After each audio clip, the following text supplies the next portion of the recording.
The Seven of Swords. Whenever you see the Seven of Swords, don't run away from the truth of this card. A man is seen stealthily running away with some swords, sure that no one has spotted him. He is obviously up to something very secretive and possibly dishonest. Whenever you draw this card in the you now position, it is likely that you aren't facing the truth. Perhaps you don't want to face the music, or you are avoiding obligations such as work, a relationship issue, or some kind of commitment. There may be dishonest people around you, someone who may be trying to deceive you in some way, a trickster, sneak, and a liar.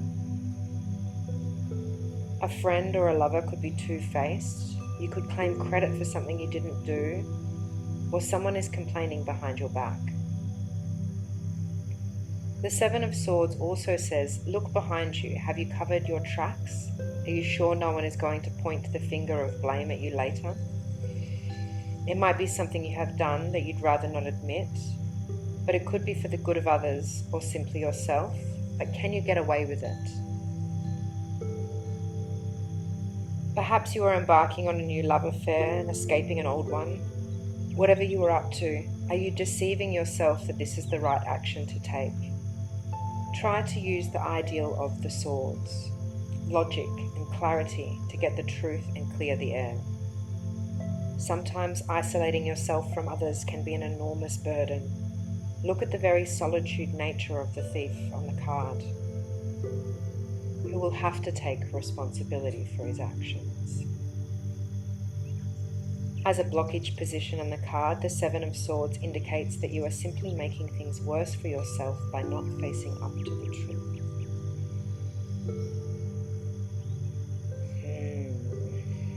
Keywords: dishonesty, subterfuge, stealth, deception. Key phrases: running away from the truth, avoiding responsibility, keeping a secret to yourself, wanting to be a loner, not facing the music, manipulative behavior, lying or cheating, self-deception or fooling others.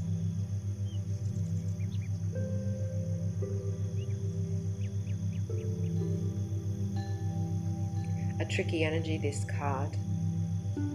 We all have our own moments in this energy and with this energy, some more than others. I invite you to truly look at those patterns, how they're playing out in your reality, what your tendencies are when this kind of energy is around you.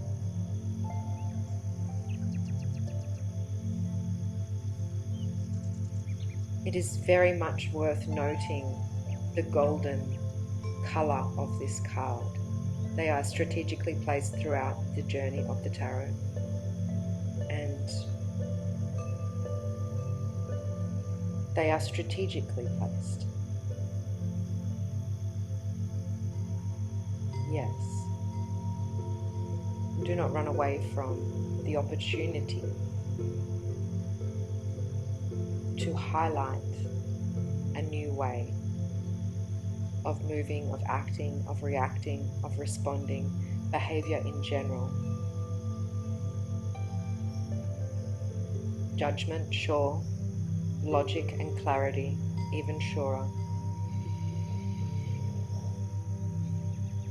In some decks, you'll see creators work with the archetype of the fox,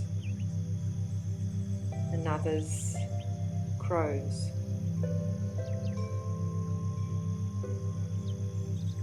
Intelligence is present. This is not a card of forgiveness.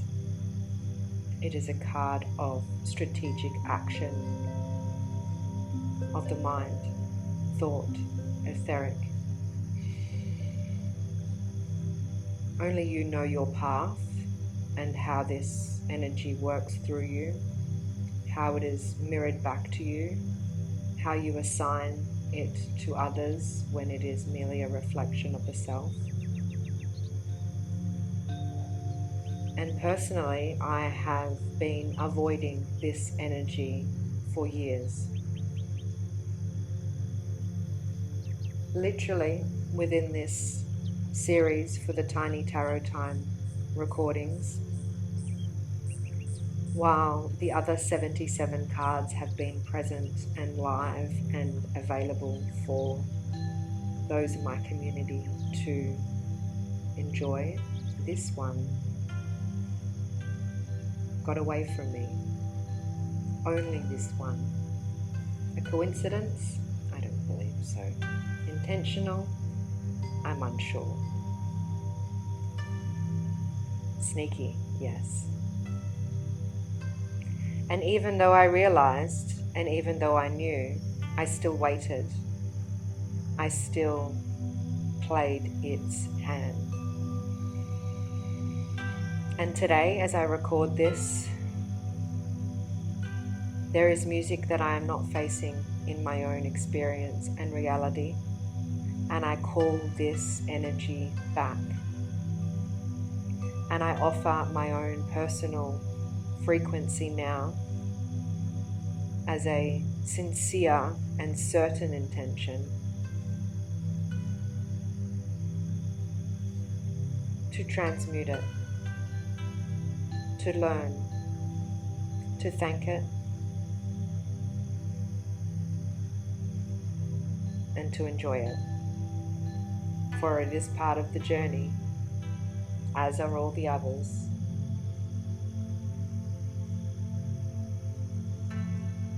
And by avoiding one drama, we never know what other trap we are going to find ourselves in. There's nowhere to run. We are safe. There will always be contrast in our environment. How we choose to act when nobody else is looking is the true mark of our personal integrity.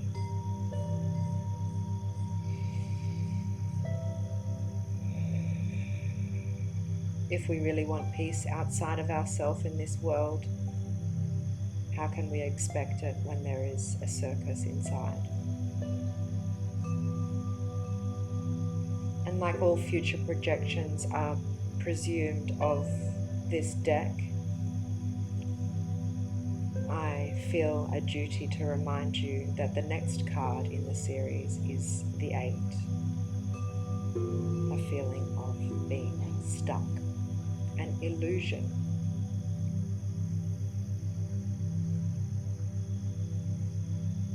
I leave that ambiguity with you to unpack in your own time.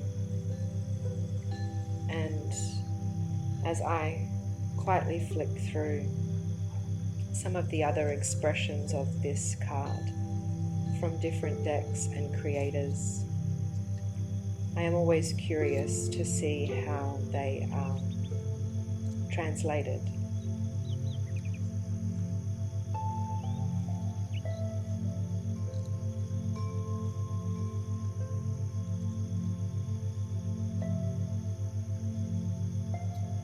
The Sword's energy being that of thoughts and ideas, stories we tell, articulation, calculation and expression. They align with the element of air.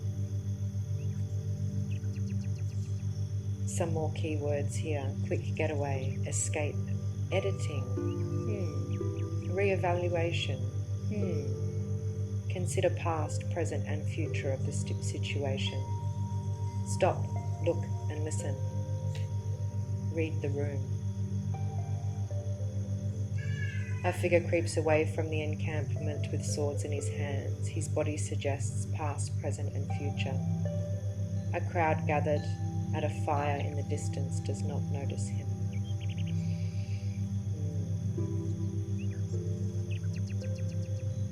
What part of us is always watching?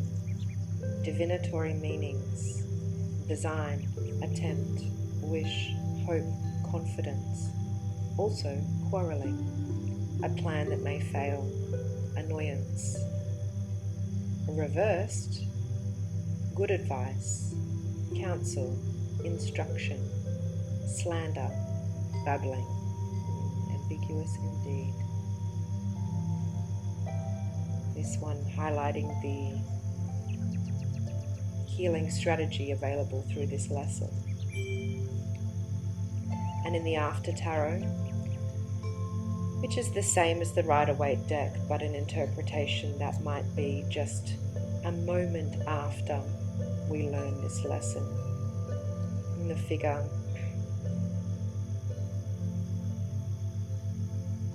shows a thief in the night has stolen his enemy's camp to make off with their weapons.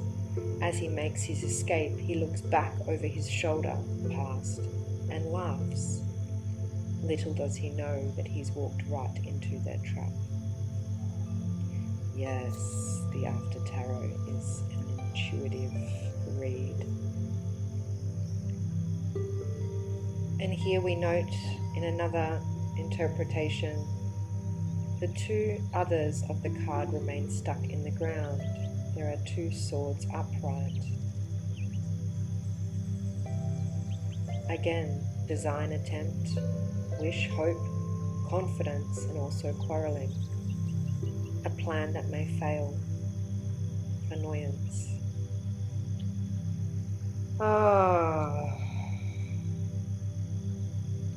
Where are the Queen and King now? What would they say of this in their field? Here we learn that the Seven of Swords deals with the ability to see through any confusion by seeking truth.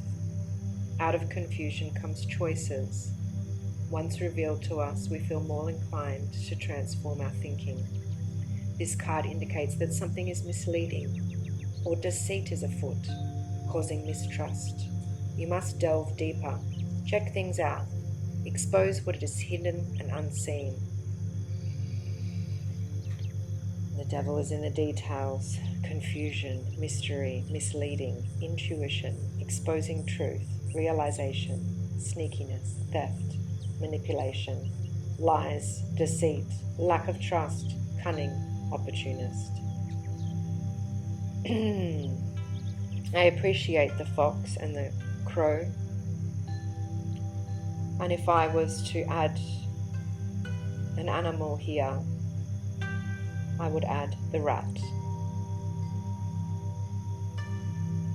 And I'm not proud to say that I ended a mouse's life this morning, and he had been struggling for more than a day, caught in my trap. I thought that it was going to be okay. I thought it was the right thing to do. But there is a piece of me that hurts from my own actions. And wherever I choose to point the blame or the cycle of life or the nature of humanity is irrelevant. I will not do that again. And there is nowhere I can hide or avoid the depths of my empathy anymore.